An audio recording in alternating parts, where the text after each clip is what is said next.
Today, our story is about a very horrifying crime, to the extent that the judge who presided over it issued a sentence that had never been pronounced before in the entire history of Australia.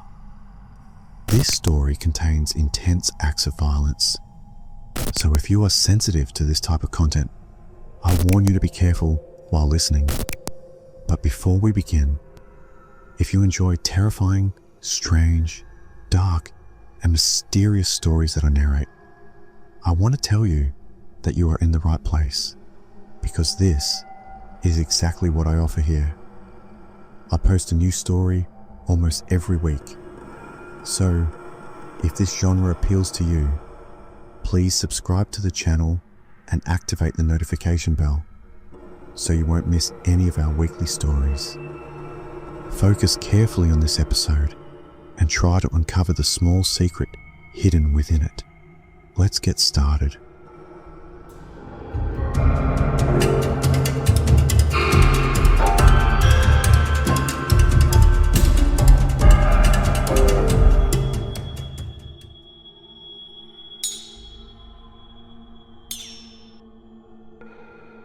How are you, friends? I hope you are all always well. In 1955, Catherine Knight was born into a household full of problems, abuse, and mistreatment. It wasn't just her alcoholic parents and older siblings who treated her harshly. Many people in the small town where she lived despised her simply because they disliked her family. Catherine was from New South Wales, Australia, and all the town's residents knew each other well. Despite the cruelty she experienced from people and her own family, she tried to stay focused on her future. She would always tell herself, "I'm living a miserable life now, but when I grow up, I will form a family, love them, and take care of them the way I wished my parents had cared for me." But they didn't. However, when she grew up and became a young woman, she began entering relationships with men, but all her relationships failed.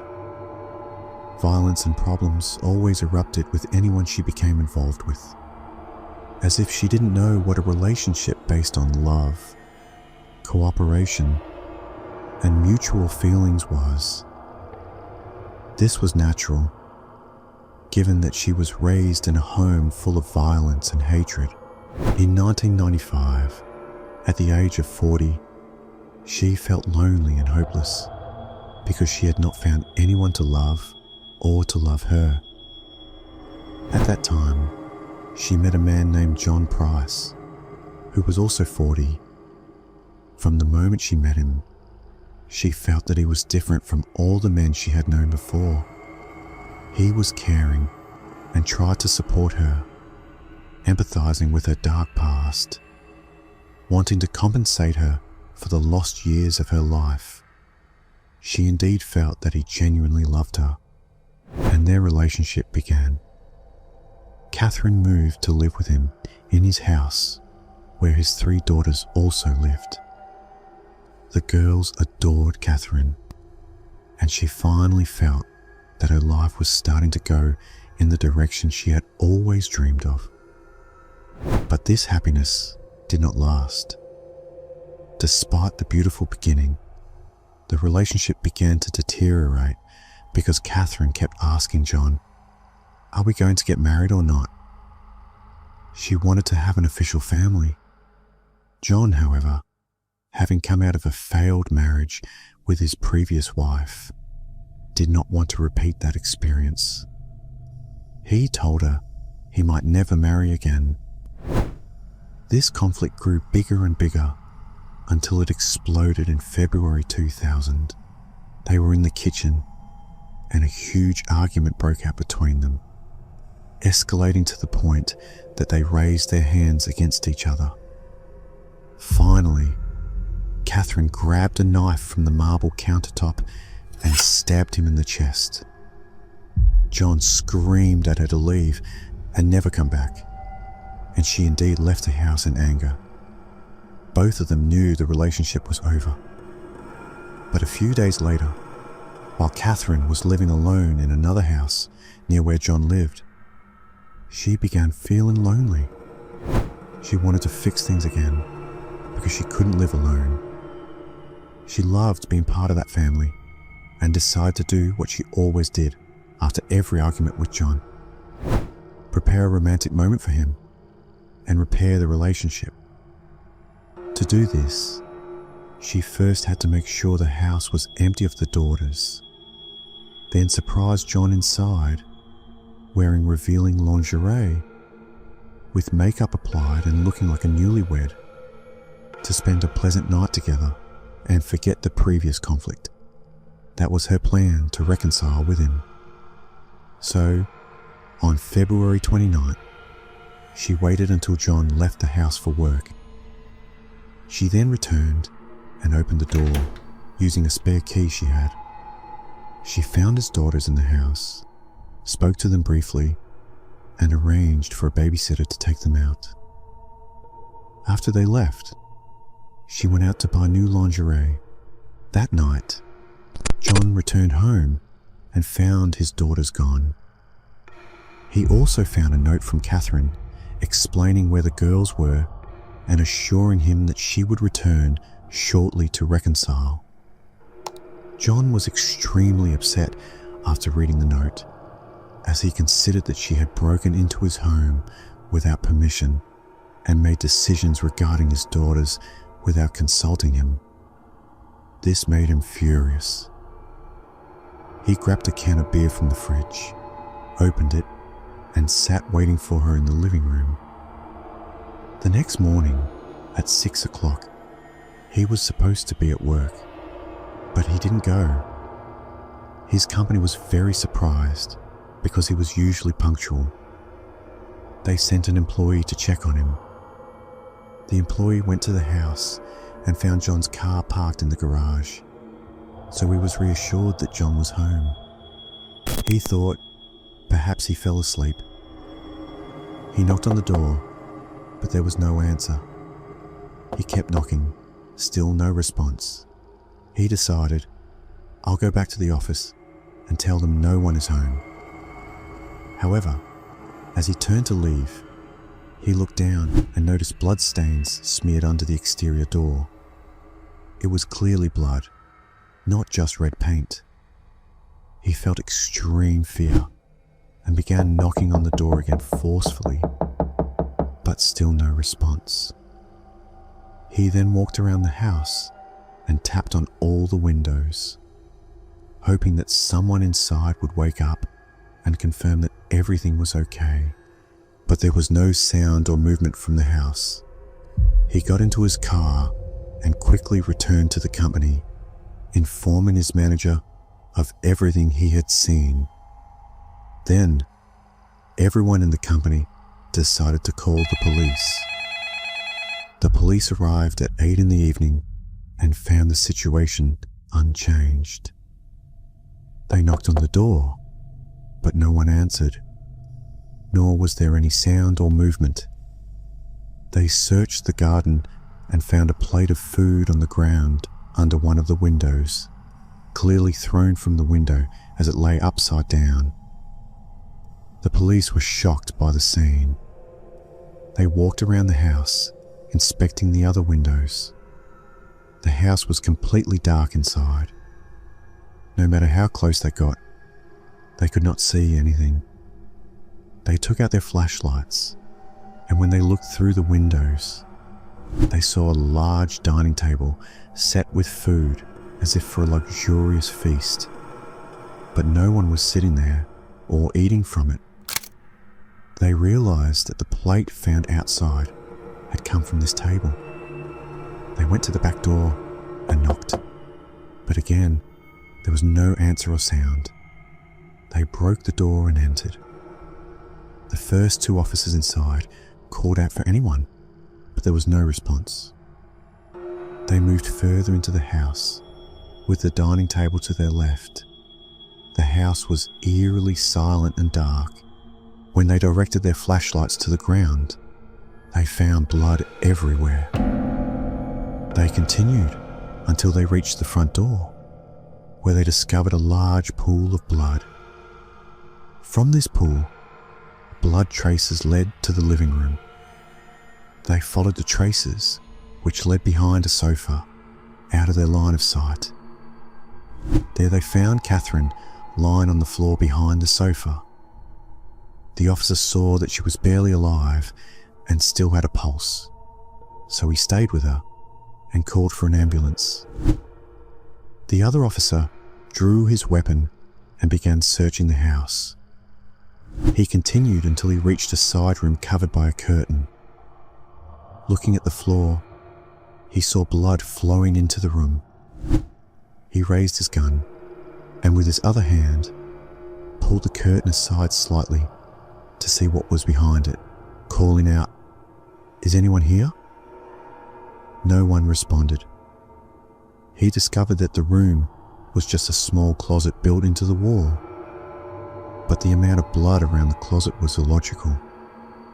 He stepped closer and looked behind the curtain again to understand where the blood traces were going. Suddenly, he felt a strange coldness on his other arm, the one that had moved the curtain. When he looked at it, he found it covered in blood and was stunned. Where did all this blood come from? The arm was not injured. It was a long line of blood running down the arm. He paused to think, remembering that this was the hand that had moved the curtain. Then he realized that his arm was stained by the blood from the curtain itself. He said to himself, "Let me see what's on that curtain." He stepped back a little, held his flashlight, and pointed it at the curtain. And here came the shock. He discovered that the curtain he had moved with his arm was not actually a curtain as he had thought. The night before, John had been sitting in the living room waiting for Catherine, angry. But at 11 o'clock, when she hadn't come and he was very tired from work all day, he decided to go to sleep. He went upstairs to the bedroom. About an hour later, Catherine returned, entering the room wearing black lingerie. Despite his anger, seeing her like that reignited his feelings of love, and he forgot all his problems with her. They spent a pleasant night in each other's arms and fell asleep. However, Catherine woke up first in the middle of the night. She looked at him while he slept and was overwhelmed with jealousy and anger. She felt he was exploiting her and did not intend to marry her, so she decided to teach him a lesson he would never forget. She quietly got out of bed so he wouldn't wake, walked on tiptoe to leave the room, then left the house, got into a car and went to her apartment. There, she grabbed her work knife bag, as she worked full-time in a meat factory or slaughterhouse and specialized in butchering. These were her personal knives that she used to slaughter animals at work. She returned to John's house, entered the kitchen, opened her knife bag, which contained knives of various sizes, and selected a specific knife she deemed appropriate. She sharpened it well and ensured it was sharp. She then entered the bedroom where John was sleeping on his back, climbed onto the bed, sat on his torso, raised the knife with both hands, and stabbed him in the chest. John woke up terrified, pushed her away, and ran through the house in panic, still not fully understanding what had happened. The severe bleeding made him dizzy, and he fell before reaching the door. He crawled on the floor, opening the door and exiting with difficulty, smeared with his own blood on the door handle as he tried to pull himself out. These were the blood traces later seen by the employee from the company who had come to check on him. While he was trying to crawl out, Catherine rushed to him, pulled him back inside, closed the door, sat on top of him, and stabbed him 36 more times, leaving him to bleed to death. After ensuring he was dead, she went into the kitchen, placed a pot of boiling water on the stove, and began arranging the dishes on the table as if preparing a large feast. She then returned to his body, dragged him into the small storage room that resembled a closet in the wall, the same room the officer had moved the curtain in, and began using her butchering and skinning skills. She skinned his body entirely from the neck down to his toes, removed the skin in one piece, and hung it like a curtain on the closet door. She then decapitated him and placed his head in boiling water to make soup from it, just like in a butcher shop. She cut the rest of his body into pieces and cooked the meat, preparing various dishes: steaks, fillets, liver, trotters, everything. She arranged a large feast on the table. She also prepared cards with the names of John's daughters and placed a card in front of each dish because she intended to feed the girls from their father's meat. She sat at the table to eat, but felt sick and could not continue. So she opened the window and threw her plate into the garden. She sat back at the table, looked at everything she had done, and could not imagine the punishment that would be inflicted upon her for her actions. She decided to end her life. She took some sleeping pills from the bathroom mirror, walked to the pool of blood by the door, returned to the living room, took another dose of pills, and threw herself behind the sofa. The next morning, the ambulance arrived and saved her. After she regained consciousness in the hospital, the police arrested her, and she was tried. She did not confess to anything. She was sentenced to life imprisonment, and the judge wrote in her file in clear letters, like a stamp, "She shall never be released," meaning that no matter how well behaved she was in prison, the sentence could not be reduced. She was the first woman in Australian history to be sentenced this way, and Catherine Knight is still alive today, but in prison for life. And with that, we reach the end of our story. We hope you enjoyed it. Don't forget, if you like this,